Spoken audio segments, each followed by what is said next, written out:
are you? Hello, Tabaash. Nice to see. I'm going to call you an old friend because I've known you for a long time. Have you? I got that impression the first time I saw you speak. I've got a cup of coffee here. There's some water here. Everyone's father is coming in today. I got your dad here. Okay. And his energies are just linking in with you quite strongly at this particular point. And almost as if he's wanting to push you forward, just like this. Okay. And to say, well, what's that all about? And he says, oh, okay. Take yourself away from the environments that no longer serve you. Take yourself away from some people that don't serve you. Okay, that's interesting. Yeah, so sometimes you have to reposition yourself away from frequencies that are not productive to your well-being, to your ongoing. And look, that doesn't have to mean it's a negative thing. It just means as you're evolving, you evolve away from certain frequencies as you're aware. And when you move away from certain frequencies, you don't need the influence of those vibrations anymore. And also, too, what I keep getting when I'm saying this is, and you also don't want the takers around you anymore. Because, as you know, takers take and then bugger off. Yep. And you have enough of that happening in your life to last several lifetimes. That's right.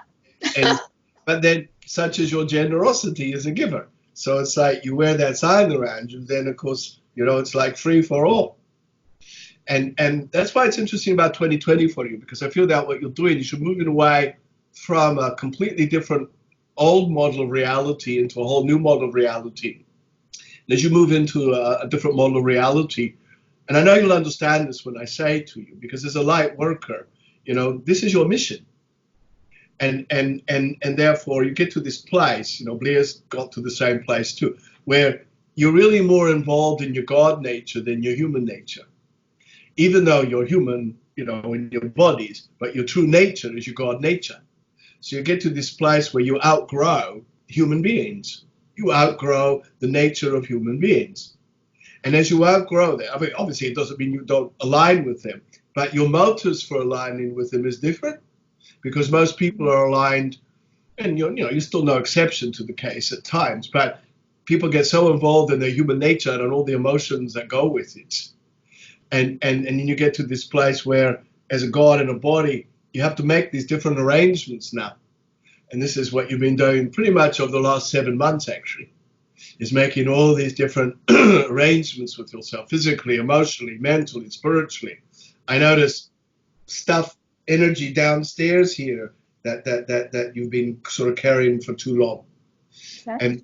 And so this is just, actually, it's other people's trauma, other people's vibrations. It's just there's a point.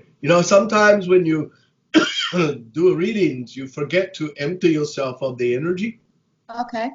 And I think that's very essential that you actually do that, because it's not that it's attached itself to you, but you can't help but feeling the influence of other people's stuff.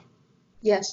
And so that's actually a very essential criteria to what you're doing at the end of your day. You really do need to empty your room out, and you need to empty yourself out at the end of the day.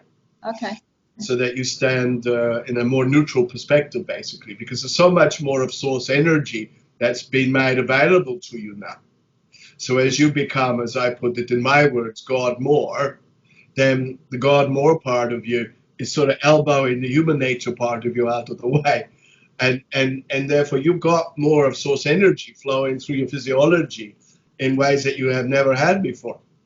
So therefore, if you stay clear and not inundated by other people's stuff, it just makes it so much easier for you to bring forth, the power of life. But also, it can't help but benefit your physiology and everything about you on that level. So there's just some things that you need to be aware of, because you're moving into a very, very different gear in regards to the way you work. Okay. That's where, as I said before, about just, okay, what am I attached to that no longer serves me? Who am I attached to that does not serve me? And also emotionally, like even old ideas and things like that, because I notice in your aura that you've been rather tossed around sometimes in your relationship energies. And okay, the bigger picture of it, that's just the nature of karma. And that's where now, though, you get to this place where I don't look at you and think you have an awful lot of karma anymore. I think you have life. And I really want to honor you. I want to honor you for your journey, because I know sometimes it's been a bit brutal for you. And I just want to honor you for your confidence and your courageousness and your forthrightness within yourself. and also for your compassion and your empathy and the way that I've watched you turn lights on for people. And so God's energy really recognizes what you've been doing. And you know, I also recognize that at some point when you were really way down on the bottom of the barrel, as they say. And you know, there's a phrase which goes like this: in order to be something, you have to know what it feels like to be nothing. And you know what that feels like. And in fact, you've repeated that a few times, so you definitely know what it feels like. I was a slow learner. Yeah, you know, in the way I put it, I would go, well, I was just God done it that way, and now I'm God done it this way. Yeah. And so, but you know, because you've gone through so many lifetimes, not just on Earth, but other dimensions as well. So you get to this place where you could say you're quite well versed into the art of living, whether it's on Earth or out somewhere in Alpha Centauri or whatever. You know, you're just well versed into the experience of life in all sorts of different shapes and forms and sounds and attitudes and you name it. And of course now you get to this place where you begin to consolidate more and more. And as you pull in more and more, what you're doing is that you're bringing in all the information from, I'm going to call them enlightened lives, into this lifetime. And that's a lot of power. And that's a lot of knowledge. And that's a lot of wisdom. And therefore, it's about how you now choose to impart that wisdom, you know, in even different ways. And your guides show me more public speaking. They show me you more writing, you know, really allowing yourself to think, okay, I've got a lot to say, and the world really needs to hear what needs to be said. And because you are in this position to offer that up, then you've got to look at what serves you. So just because you have these aptitudes and abilities, it doesn't mean I've got to go out there and do all and sundry for everybody. You know, it's a sort of a matter of, okay, well, what makes sense to Reea? And you know, where does she stand with it? And how does she want to do the driving?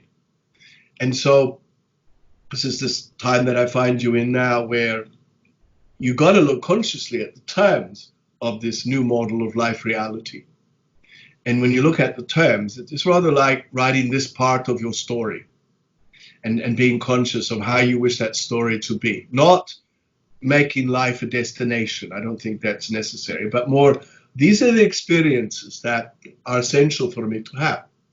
And by having these experiences, then what it does is that you can engage in the experiences that are really productive to you and profitable to you.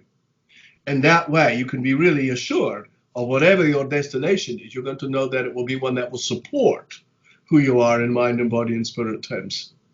And so by all means, you know, view over there, but then don't over-focus on over there, because that takes you away from the power, and the power is very relevant in your vibrations at this particular point. I'm going to put a question to you, which is coming from Soul. And the question is this: what are you living that is counterproductive to you? I would say isolation. And I spend 90% of my time alone. Yep. And I'm not sure, well, having, you know, listening to everything you've said then, that totally resonated with me. And one of the things I wanted to discuss with you today was this feeling all the time of not being seen. Yep. I'm seen by my clients in a very positive way. But I don't think that many other people see who I am. They see a little bit of me. I'm the mum or the niece or the daughter or whatever. But, you know, I feel like much of me is hidden or unseen. Well, I mean, one has to remember that that's not necessarily a negative thing. And also don't forget that as a soul in this woman's body, your life is a reality that you are allowing yourself to experience. So therefore, the way you are seen is the way you choose to be seen. And also too interesting, I've noted that in some cases, it's even as if you are literally invisible to people. Yeah, I feel like that.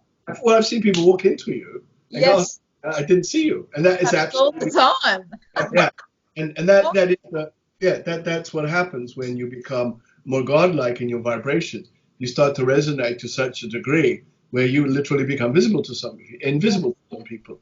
Yes. And so, but it's an interesting thing that you put to me, because I feel that you're at a point where you're more conscious of the fact that you are not seen.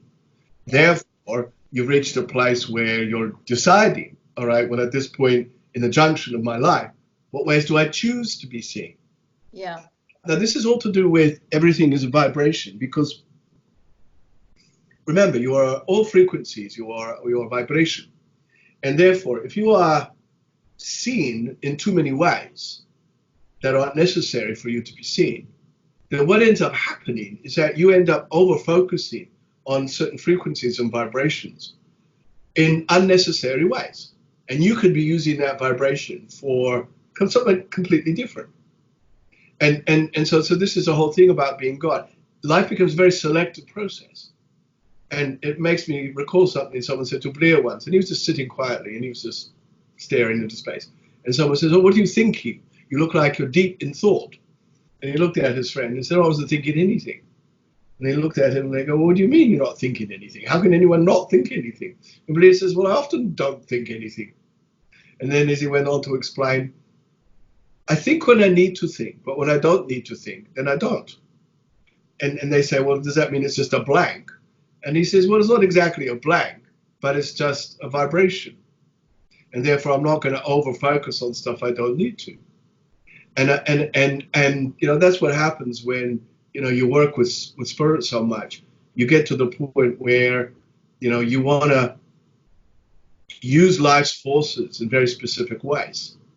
And as I'm saying this, you have this personality type which is you're very much a giver, and you're very empathic and you're very sympathetic to people's vibrations and energies.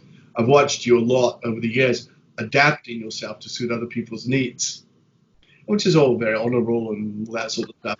Been a bit stupid as well sometimes, but c'est la vie. Anyway, so therefore what you're basically saying is that I don't want to be so available. I want to be available in the ways that I want to be, like to my clients and to my family and to the people that matter. But I don't need people to know me. I don't need people to get me or understand who I am, And that's coming from, at times, there's a little insecure place in you that's going, "Oh, excuse me, I need to be, I'm here." Yeah. But the thing is that, and I don't mean this in any negative way, but it's like, well, so who cares? I mean, what does it matter? You're just God. And so there's something in your character that's saying, "Oh, but I need to be recognized. I need people to see that I'm here, or see a part of me, whatever." And I think as you become more godlike in your nature, I think that changes, because invariably you outgrow people. You outgrow the need to be validated and recognized, and the reason that is because you know who you are. Because people's validations and recognition stems from the fact they need to be seen, or they need to be understood, or they need to be recognized in some way. And that's a very human nature thing. But the more you become godlike in your nature, the more you realize, well, if people want to see me, they'll see me. If people want to know me, they'll know me. They'll know what aspects of myself.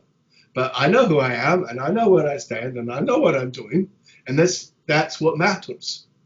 And this is the fine tuning when it comes to this God nature stuff. And there's this big sifting out process that's occurring within light workers, actually. So a lot of light workers have got themselves to a certain point, and they can't cope with some of this new vibration that's actually being transmitted through the consciousness, and so therefore their work will stop, or they'll ride on what they've been doing, but they won't advance beyond that particular point, and they can't. They just don't know how to deal with the vibration.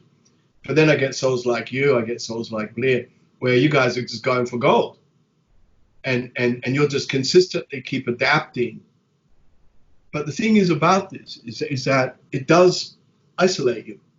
Yes. You know, and that's where a lot of people get to this point. They don't like the feeling of that isolation because their human nature is still so entrenched in them that they let it be bothered. But when you get to the place like you have and you're accepting what's going on, then to a certain degree it is about embracing your isolation. But then, what I said earlier about, but then you can start showing aspects of yourself that can draw in, you know, particular people or situations, so you don't feel so isolated, that you feel you're participating, but you realize that the main body of your life now is actually all about the work you're doing and the Yes. service you're giving. You know, it's actually not about. Right on the head. Oh Yeah. my God, you're good. So it's not about your children or your grandchildren. You know, those are just karmic alignments that you've actually made. You know, and so, but in the bigger picture of it, it's like, no, I'm here to serve. Yeah. And when one can accept that and acknowledge that, then what it does, it allows you to understand the roles you are playing in your life. And you can play those roles even in an even greater way because, you know, you're doing it because you can. And when I was in San Francisco in June, and an audience member said to me, well, Tabaash, what is the meaning of all of this? Our life, our understanding, our purpose, and all that sort of stuff. But I looked at the audience and I knew that what I was about to say was going to confuse them. And I said, well, you don't have any. Nobody does. There's no purpose to any of this. And then I paused for dramatic effect and then carried on and said, because the guy said, well, then what's this all about then? And I said, well, that's a very individual choice. That's what it comes down to. What do you want it to be? How do you want to think? How do you want to feel? How do you want your relationship to be? How do you want your job to be? That's how it works. Yes. You're the one who's making the decision. And stop looking for, you know, your purpose, because, you know, you're not going to find it. You'll just create a big journey. Mm-hmm. And you'll have lots of experiences, but you'll still never get to the point where it's like, that's the purpose. Mm-hmm. And so when you can take away the purpose of things, then you actually get a much more clear picture of what you're doing. And so when is you and Blair, it's like, oh, you're just gods doing what you're doing. And you're realizing that you have the aptitude and ability to do it, so you're just doing it. You know, oh, you know, you must get a great deal of satisfaction, people say to Blair, what you're doing. And he goes, oh, it's my job. I love doing what I do, and I like to see people smile, yeah, you know. But he's not walking around going, oh, wow, what a great person I am, and I'm serving all these people, you know. But as you know, because it puts you also into a very vulnerable place too. And because, you know, you're dealing not just with people's issues and things, but you're working with a lot of different multidimensional frequencies all of the time. And therefore, you yourself have been in a position where your own soul is having to align and adapt very quickly through a whole reading and through a whole session when you're working with people, because you're calling from the cornucopia of all sorts of vibrations and energies. And you're also working with their guidance. So you're drawing from lots of different sources and your team. Yep. And so it's a bit crowded in that room. Yep. And so therefore, for yourself, you know, and this is why I stress the importance of staying clear, staying fit, you know, doing the things of that nature, because it's so essential to the instrument, because you're an instrument, you see, and it's an agreement that you've actually made. And that's where, you know, some of the advice I wanted to give to you today is pay a lot more attention to the instrument. Okay. And you know, I don't feel you need to go and do any extremes, but what I will do is I'll give you a bit of a it's a bit of a challenge I like to give to people. I give Blair this every year, and I call it my mind, body, spirit challenge. So to me, that is the formula of life on earth, mind, body, spirit. So my challenge that I give to you would be, this year to come, I want you to achieve a major mind thing, a major body thing, and a major spirit thing. Wow. You can define what major is. That's entirely up to you. But whatever it is you do, you have to know that you have advanced yourself in quite a major way. Yes. And okay, so, you know, I'll just say what Blair's decided to do. So he's now writing his third book. So that's his mind thing. His body thing, he always loves fitness. And he always knows he wants to take it to another level. So he's 59 now, and so he wants to do a bodybuilding competition next year. So that's what he's training for. that's his thing. Okay. And his spirit thing, he does the same thing pretty much every year, which is, I'm just going to be God more. I like that. And so what it does, and you might want to do the same thing, is that you just put the thought out to your higher nature in the morning before you get out of bed. And you say, oh, higher self, how can I be God more today? And you will always get an answer, always. Yeah. And when you're given that answer, then it might be something like, oh, stay clear today, or focus on your feelings, or have a day where you're pottering around, but just be God doing it. You know, so it can be simple. It's not going to say, you know, sign up for this seminar and do this. You know, it will always be day-to-day things. And occasionally it might say something like, you know, make an appointment to see Tabaash, or get on with writing your book, or stuff like that. You know, so there's stuff like that occurs. But mostly it comes through just day-to-day stuff, basically. And that's why I think humans are making a bit of a misconception that when they get into their spirituality, it always has to be big, impactful stuff all the time. But you find it by walking to work in the morning. You find it by feelings and listening to songs on the radio and stuff. You know, it's just everyday stuff, basically. See? And I think that also, too, and I'm just thinking the way that you work with people, I think you can be a lot more brutal. Okay, I try not to be. Because I've been told in my life before I was too blunt. I've had employers tell me I'm too blunt. And so I've tried over the last 20 years to kind of be more gentle when I say things, you know. Yeah, look, in some cases, what people need is blunt honesty. Mm-hmm. And I love your directness, and that's a quality that you actually possess. Okay, maybe in corporate stuff it's a bit different, but in your readings and stuff, you know, people need to hear stuff. Otherwise, excuse the French here, they're just going to get too caught up into their shit still. Yeah. And for you, it's like, okay, you know, you basically got to deal with the facts. And as you know, sometimes it's not just information that you're receiving, it's counsel that you're giving to people. Yes. And you need to be quite upfront, you know, because I noticed that there are some people who come to you repetitively and they still have the same issues. Yes. And therefore, that's why you have to say, look, you've been coming to me, You're not doing anything about it. Yeah. You know? And you know, I'm not here to give you the answers. I'm here to mentor you and to guide you and to direct you. You're the only one who's going to make the decision, but you're not making those decisions. Yeah.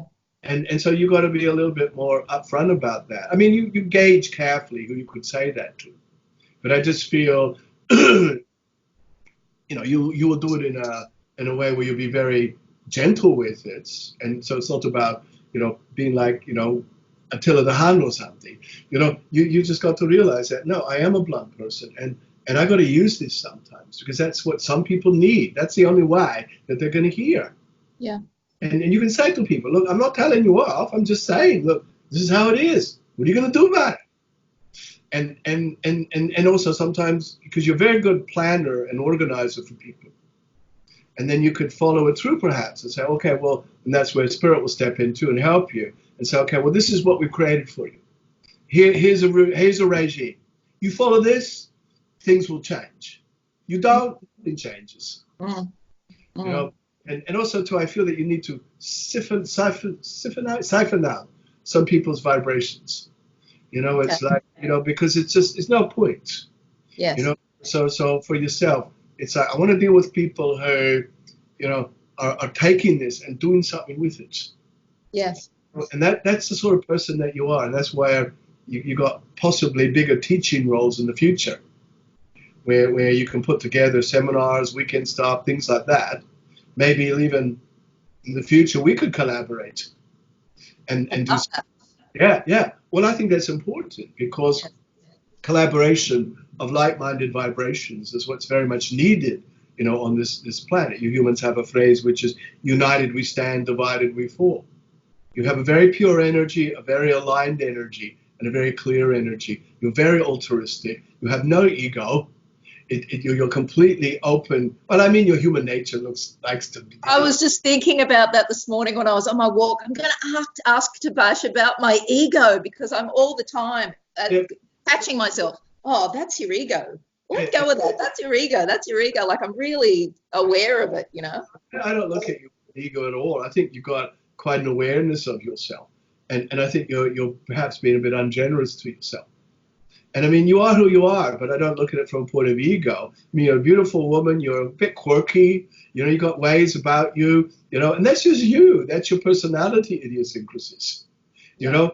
And it's like, you know how to acknowledge yourself, but you're not doing it from a point of, oh, look at me, and I'm so great, and all that stuff. You're just doing it because you recognize it, It's like when Blair looks in the mirror when he's at the gym and flexes his muscles. and as guys do when they're at the gym. But he's not doing it because it's an ego. He's just like, well, am I getting the results I'm wanting? And therefore, you got to this point where you start directing yourself, organizing yourself. It's like a fact. It's a fact that I'm really good at what I do. It's a fact that as a woman, I have a good sense of myself. It's a fact that as a woman, I'm attractive. I want to look after myself. I like doing that. It's a fact that I can be a bit, silly sometimes. And these are things all fact, but it's also a fact that I know who I am and I know where I stand and I know how life works, and that sort of egoic thing. That's just the way it is.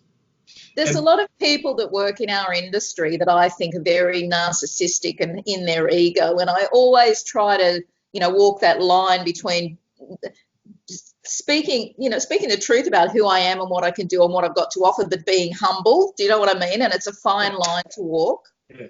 But a lot of people align themselves into such a work, and they try to turn themselves into some sort of icon for people, and therefore their ability to serve in the best possible ways is limited. And yet one could say there is something for everybody. So they're not wrong, they're not right. But the thing is that, when people are genuine in their vibrations of their own development, then they will always align themselves to souls that are genuine in their need to serve. Yeah. And so, that's where for yourself, just thinking what you were saying before, that's where there's that part of this says, well, don't notice me. I don't want to be your guru. I don't want to be an icon. I'll do this, I'll be this. So I'm just laughing because Blair was at the supermarket the other day. He was just throwing stuff in, and there's this couple walking by, and the woman comes by, and she must have read the book or something that Blair's written. And anyway, so she knew who he was. She goes, "Oh, you're Blair Styra." And he went, "Yeah." And he's like, I know that. and you're the channel for Tabaash. And then she started going all like shaky, like this, you see. Like she was in the presence of something. Oh my God, all he wanted to do was laugh. He just felt like the husband was getting all terribly embarrassed and stuff like that. She was reaching out to touch him like he was something. Anyway, he says, well, it's very nice to see you. I'm just off to finish my shopping. Off he went. Yeah, I'm just a normal human being. It's funny the other day, he was at the gym and he dropped the weight, and there was this person who come to see me at the gym, and she hadn't seen Blair before, and so anyway, so he's doing it, dropped the weight, and he goes, "Oh fuck," like that.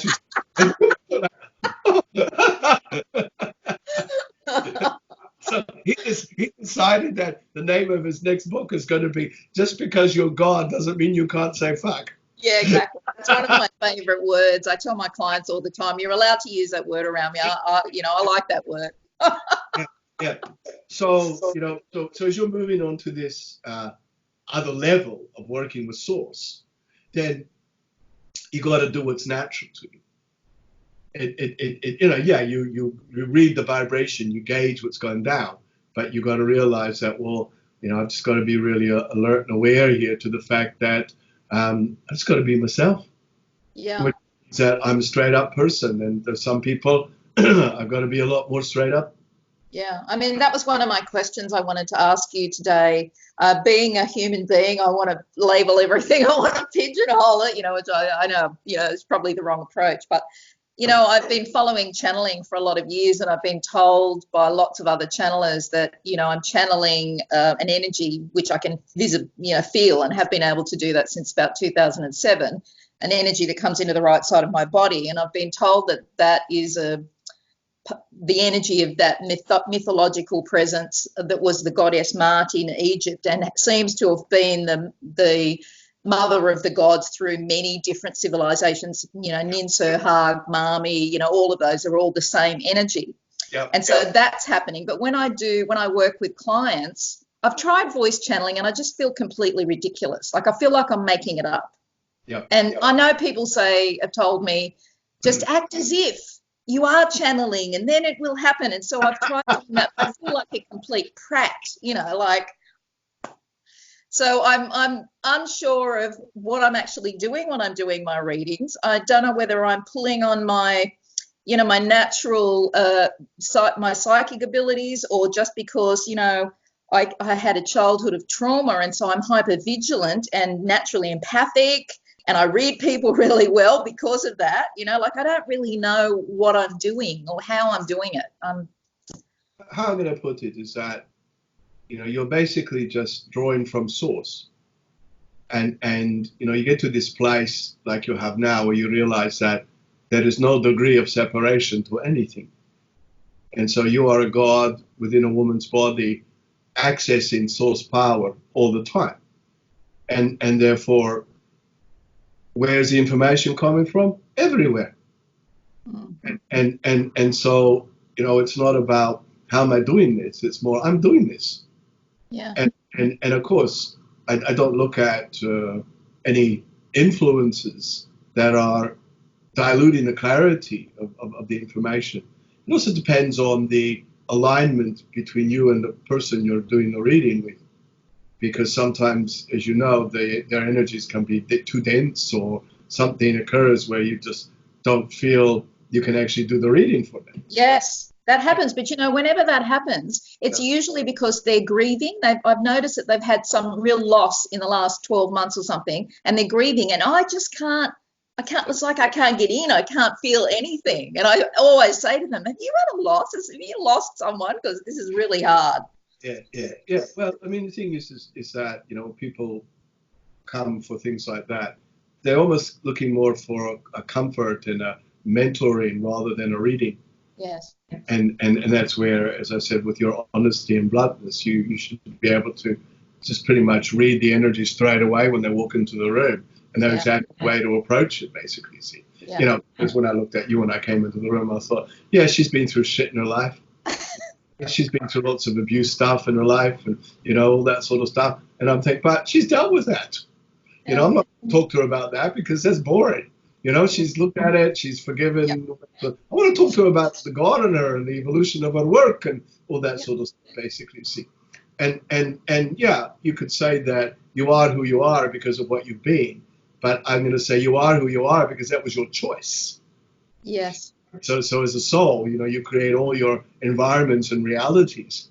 But then you get to this place like you have now where you realize, but I don't have to allow myself to be influenced by that anymore. And many people say to me, how many past lives we had, Tabaash, on Earth and beyond? And I say, well, you only ever have one lifetime, but you just do it in lots of bodies. Yeah. So if you think about yourself, here you are on the road of life, and you're right in the front of a line of a very long line of people that you've been, that go right through history. And okay, in the past, you would have looked back and you could have seen what you've been. But now when you look back, you see nothing. And the reason that is because all of that's now in you. Right. Therefore, what you're doing is that you're drawing on the cornucopia of all life, all experience, all our knowledge, all wisdom. And you don't need to know, where it comes from. It just comes, as I said before, from everywhere. If you can just accept that, yes, you're going to be a lot easier, because I think what you're doing is that you're trying too hard to understand what's happening. Yeah. But you know what's happening. You know that you are this voice for consciousness. And therefore, when you can relax with this and realize that, well, I'm a human telephone. And then you can let it rip, as they say. And sometimes you might draw information from your own higher nature, or sometimes unconsciously from your own experience, or sometimes from spirit. Who cares where it comes from? What you're doing is coming up with the goods. Yeah. And so anyway, channeling, there's lots of different ways, and like the way I work through Blair, and not everyone does that, and yet you have the goddess with you, and she really throws a lot of ideas in here, and feelings, and then you choose to interpret it but in your way. Yes. And you know, you're not going to sit there and go, I am the goddess or whatever. And then, and you know why? Because I think one of your appeals is you're real. Yeah. People really respect that and relax with that. And when you're not, you know, trying to be something and just be yourself, then people are able to relate better to, oh, she's just this person. You know, somebody said to Blair once, oh, you're just a dude. Just Yeah. You know, and you know, but people have this generalization about what light workers are supposed to be. You know, I don't know, we're floating around in white gauze or something. And so you got to get to this point where I just need to be who I am. Everything that is natural to me. You know, in my thinking and my feelings and my attitudes, the people that I have in mind. I want to do what's natural. I don't want to do what's unnatural to me. And that's where, you know, you really don't need to look back on, you know, oh, what's that all about for me? It's more about this is where I am, and this is where I'm standing, and this is what makes me powerful right now, and this is what I'm going to do with it. And by doing that, then yeah, and I've noticed sometimes when you're reading and when you're doing your own just walks and stuff from your past will come up. Yeah. And look, that's not because you're having to overthink it and stuff like that. That's just more to do with the fact that you realize that everything's always there. Yeah. Nothing goes away, ever. Yeah. It's always there. But you determine the way it affects you. And that's why I always believe enlightenment to mean to be in light of your life. So you're just like, you've gone into the life's room and you've turned the lights on. Oh yeah, now I see everything. And you realize that everything has its place. So if this goblet here is your misery guts childhood and all the crap you went through, well, it's there, but it's empty now. Yeah. So like, well, I'll just put it over there. It has its place. I don't have to carry it around with me all the time. Yeah. You know, I just realize that everything has its place, and I have to accept that. I have to accept that I've been treated like shit. I have to accept that I have gone through a lot of stuff. I have to accept that you know, I've been tossed around in life. But I also have to accept that, but I don't have to let it affect me. But I have to let it be there because it's part of my experiences in this lifetime. And I can't get rid of my experiences, but I can position them in such a way where they don't have any impact on me anymore. I always say, make peace with your shit. You know, love it. You know, as I said to a lady the other day, do you love your liver cancer? And she says, oh, certainly not. She says, it's going to kill me. And I said, well, yes, that's true. You will die from this. But I think that you can live longer than what your doctor said. And the way to do that is make peace with it and to love it. And she hadn't thought about it from that perspective. And so you have to love everything, which is very difficult when you look back on some of the stuff that humans have been through. Yes. You know, love, acceptance, and forgiveness. 3 very vital, essential ingredients to be able to move forward. And you know, for yourself, I know you've forgiven yourself, but I also know you've been very hard on yourself in this lifetime.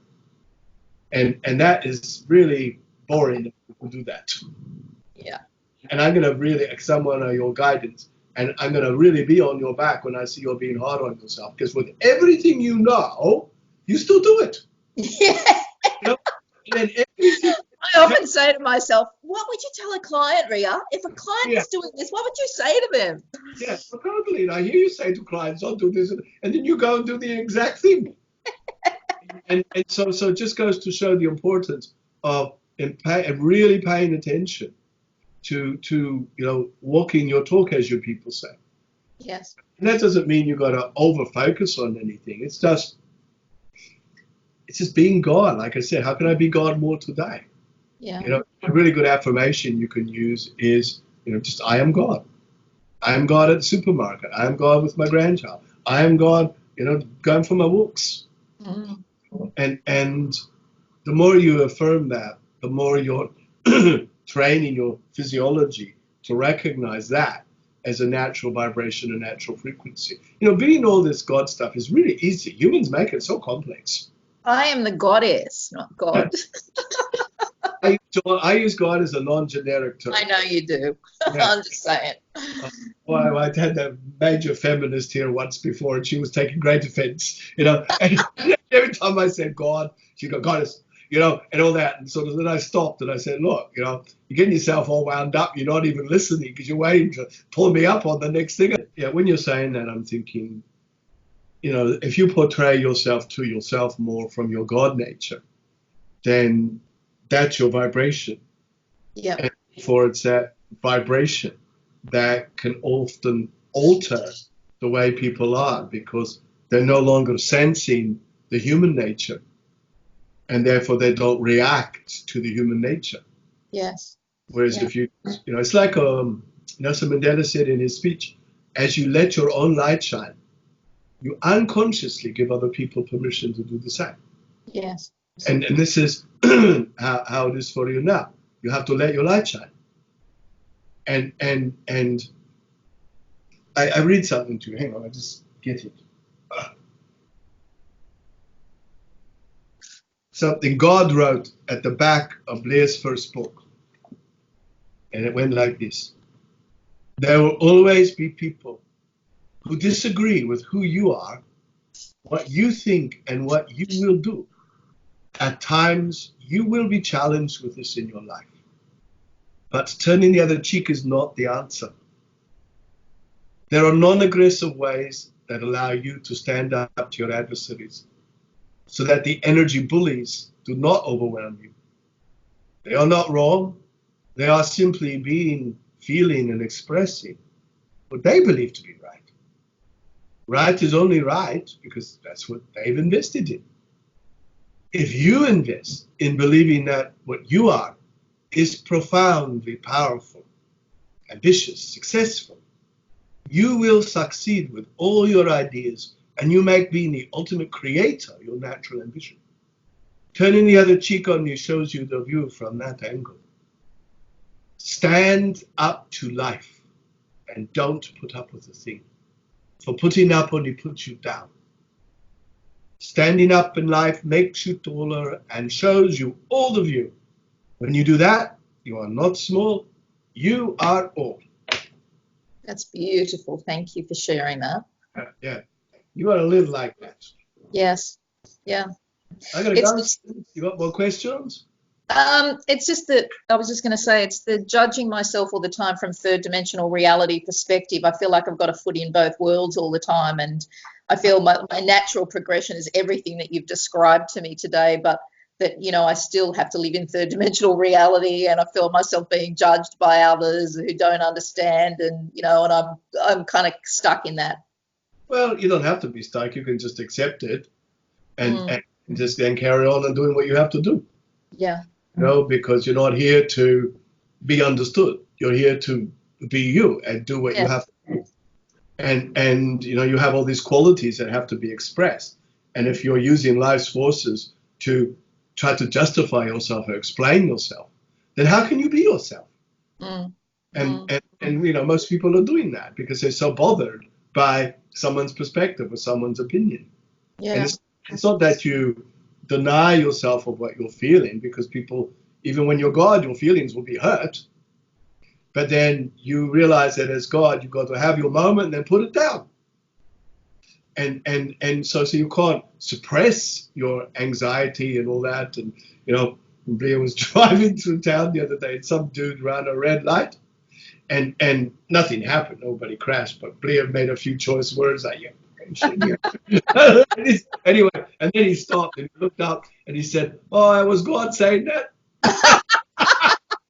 I find myself doing exactly the same thing. I slip and I go, "Oh, hang on a minute, that wasn't very wasn't very enlightened. Scrub that." You can still swear in an enlightened way, but I mean, the thing is, these things occur. But it was funny because karma got the guy straight away because there's a cop right on the corner. So straight away, the Blair sort of generously looked and winked at the guy as he went by. So we've talked a lot today, and I just want to confirm one thing to you. Sometimes I think my isolation and my withdrawal from people is I worry that it's a contraction of, because of all of the dysfunctional relationships I've been in and the hurt that I've endured, whether, you know, I've contracted and pulled myself in, or whether it's mostly, you know, everything that you've been saying to me about, you know, a path towards my enlightenment and just something that's naturally happening. Yeah, well, I think it's a natural aspect of yourself. You like your zone, you like the space, you're sensitive to what goes on around you. So it feels more natural to pull away. Yeah. And okay, in the past, that when you look at the survival energy that you were involved in, then that was a different form of withdrawal. Right. That was like building up the walls and the barriers and the protection and the armor and all that sort of stuff. It was like, I want to be hidden. But now your isolationism is not a form of hiding. It's a form of literal withdrawal from frequencies and energies that you realize, well, that's not conducive to my well-being. I have choice now. Yeah. And therefore, I will put myself into that zone. And even though there is an aspect of yourself that sometimes will find it hard to trust some situations, and that would be a little bit of influence from the impact of your childhood. But it's not in any massive way. It's just that natural wariness that creeps up. But you tend to know how to be with that because you are very in control. I like you very much. I think you're a very honorable person. You. And I think you have a very genuine vibration about you. And you're real. And that's what the world needs. They need people like yourselves. But you see, you're real because you're raw too. You know, and it's that rawness that people can understand, and that's where they can relate. Yeah. You know, and because you've lived. You've been through. Yeah, I say that to people. There isn't anything you could tell me that I probably haven't experienced myself or stood beside somebody else when they were going through it. Yeah. But there's no, you know, you're not damaged. I don't look at you like you're damaged. Right. You know, and I think sometimes you've thought you are, but you're not. Yeah. You're just a bit exhausted through that process. and so because, you know, I've seen you when you didn't want to live. Yes. And yet I knew you weren't going to die because I knew that wasn't really what it was all about. You just didn't like feeling what you were feeling. Yes. And yet when you got to that bottom of that barrel, then somehow along the road you saw a little spark and you blew on it, and it became more life. Yes. And you gave that gift of life to yourself. Yeah. I bounced back. Amazing. Yeah, completely. And it's almost like looking on her like this piece of cheese over here that Blair did not eat. And so this is where Eddie's put over here. And so it's just there. So it's like, oh yeah, it's just over there. You know, and you can't even relate to the vibration of it. You know, because it's like Blair's wife has Alzheimer's and she lives in a care home and they've been together 42 years. But now when he looks at the last 12 years, he can hardly relate to that person he was. Yes, I feel like that. It's like it happened to him. Yeah. Up to him. Yeah, another version of me, not me. And that's important to be able to, because that's how one moves on and copes with things. Yeah. Because if you were overfeeding yourself into what you were, how could you move forward? Yeah. How could you balance yourself? So. Yeah. Anyway, I'll bring Blair back.